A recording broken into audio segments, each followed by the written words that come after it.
Howdy, howdy. Rodfather 916. Nene leaks. There are crumbs in the media, in social media. There are podcasts talking about her possible return to the Real Housewives of Atlanta. So there are crumbs out there. And it's possible that she's testing the water to see if she'd be received by Bravo. I love Nene Leakes. She made the Real Housewives of Atlanta. And there are talks of a lot of discussion from old fans who'd like to see Nene, Phaedra Parks, and Cherie Whitfield come back. No talk about Kim Zolciak, but they like to see the band come back. The problem is, and it's that the franchise is fading. It's been on for got to be close to 15, 20 years now. We've seen it. There's nothing fresh, there's nothing new. I'm rocking with the Salt Lake ladies because there is a little new, there's a little spice out there. There's some new things happening. Different races, different things we haven't seen before. So I'm rocking with Salt Lake for the minute and covering them. But for the other ones, as far as I'm concerned, Atlanta's done its time. So is Orange County. Orange County should have been gone a long time ago. You know, Vicky Gunvalson stayed way too long. There was nothing fresh. I think Jersey has one more fighting season left. Of all the franchises, only Bethany Frankel breathed new life into a franchise. Bethany Frankel's worth a lot of money. She's probably the most successful of all the franchises because she came from nothing and now she's worth $100 million. All from Real Housewives. She owes a lot of that. She's also a smart woman. But reboots rarely successful.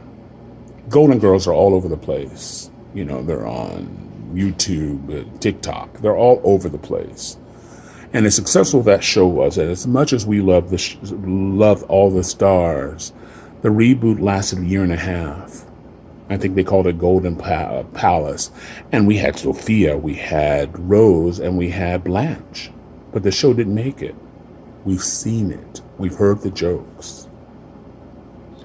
And to those fans of Nene, I love you. I know I'm going to get hate. Anytime I say anything negative about or perceived as negative, y'all come after me.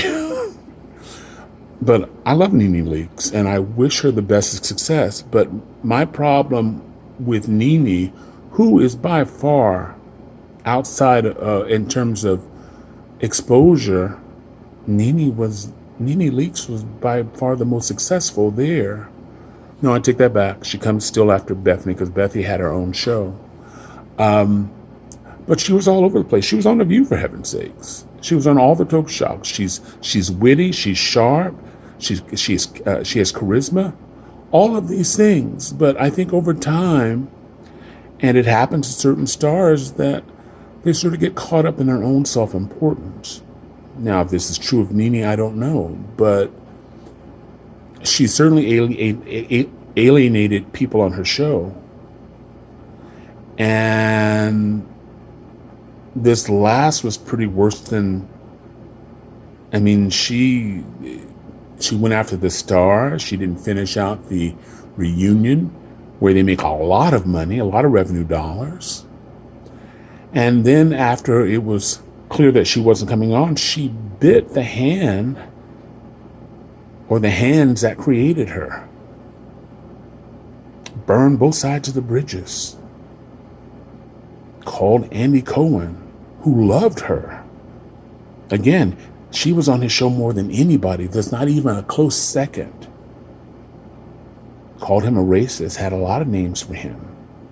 Talked about Bravo At one point, I believe she was trying to get other women to come in and possibly sue the company.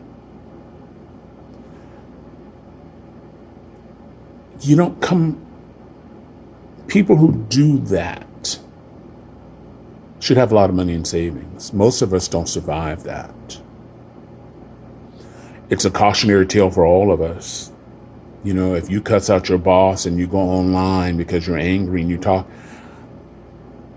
it's going to get back to them and possibly other employers. And that's possibly why we haven't heard or seen anything from Nene. Because people look at that and go, ooh, that's trouble. I don't want to bring trouble here. She's cussing out her.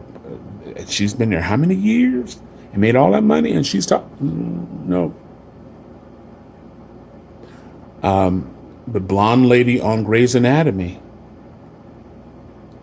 went on to make movies and then talked about the producers and the movie and how she didn't like it and how she hated being on Grey's Anatomy. She's not working today. Isaiah Washington, who was on Grey's Anatomy, you know, he jumped on supposedly a gay man, one of hers, and then went out and started talking bad about Shonda Rhimes. Shonda Scandal Rhimes.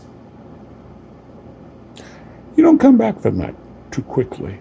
So it is a cautionary tale from all of us. I always warn my kids and people, there's a place for social media. And social media, unlike words we say to our friends, lives on forever. Ready to be re-showed, replayed. But some people can't help themselves. They just feel I need to do that. But there are consequences for our actions for all of us. You know, so to those people who love the Real Housewives, and I'm one of those, like Golden Girls, like Lucy, you can see reruns of the good times. I don't think Phaedra, the Rita du Jour, or the Bone Carrier, I don't think they could bring anything back to this show or any other reality show. And I'm talking specifically about the Real Housewives franchise. We've seen it. We've seen it.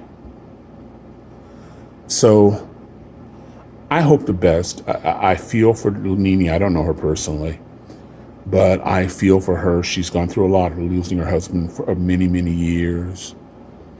And I want nothing but success for her. If you're a human being, you want people to succeed. You want them to move on. You don't want, I'm not a hater in any other way. I know some Nene fans are going to say I am, but I'm not. I want her to succeed. So, thank you for spending the last 8.5 minutes with me. If you haven't, hit that subscribe button. If you like it, you like it. If you want to call me a Nene hater, go ahead. I'm ready. I'm suited down. I got my hazmat suit ready. But thank you for spending these 8, almost 9 minutes with me. Wishing you love, joy, and happiness. Please enjoy the life you have right now, because it's maybe the only life we have. Mr. Rodfather, 916. Bye-bye. I'm out.